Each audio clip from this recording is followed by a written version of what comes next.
Risk விஷயத்தை இஸ்லாம் எப்படி அணுக சொன்னது என்ற முறையில் அணுகியவர்கள் அதிகமாக குறைவென்றுதான் என்ன செய்ய வேண்டும், சொல்ல வேண்டும். நம்ம பார்க்கிறோம், ரிஸ்க்குடைய விஷயத்தை அணுகியவர்கள் இஸ்லாம் சொல்லுகின்ற முறையில் அணுகியவர்கள் குறைவு.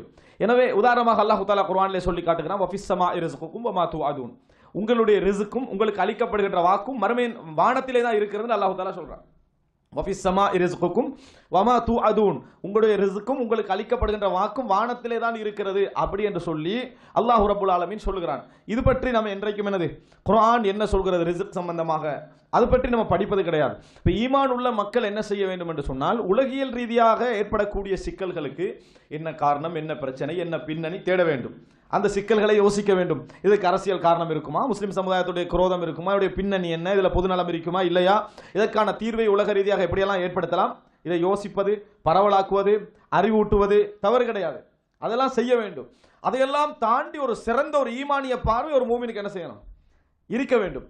அது இருக்கிறதா அப்படி என்று பார்த்தால் குறைவு என்று தான் சொல்ல வேண்டும். சிலரிடத்தில் இல்லவே இல்லை, சிலரிடத்தில் குறைவு, இருக்கின்றவர்களிடத்திலும் பெரிய போதிய ஒரு தெளிவு இருப்பதாக என்ன செய்யவில்லை, புரிந்து கொள்ள முடியவில்லை என்கின்ற அடிப்படையில் தான் இந்த வாழ்க்கை போய்கொண்டிருக்கிறது.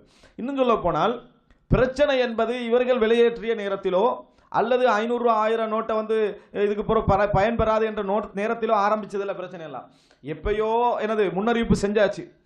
இந்த உலகத்துடைய பிரச்சனைகள் சம்பந்தமாக சொல்லுகிற இடத்தில் அடுத்த உலக மகா யுத்தம் ஒன்று வருமாக இருந்தால் அது உணவு பிரச்சனைக்காக என்ன செய்யலாம், வரலாம் அப்படி என்று சொல்கின்ற எத்தனையோ அதாவது அறிவிப்புகள், எதிர்ப்பு கூறல்கள் எப்பயோ சொல்லிட்டாச்சு. இப்ப இல்ல, எப்பொழுதோ, இதற்கு முன்னாலே எத்தனையோ வருடங்களுக்கு முன்னாலேயே உணவு பிரச்சனைக்காக ஒரு பெரிய ஒரு அதாவது சிக்கல்கள் வரலாம் அப்படி என்கின்ற அறிவிப்பு இப்போ வந்தாச்சு. இப்போ உண்மையிலேயே தண்ணீர் எடுத்துக்கங்க, நீர்.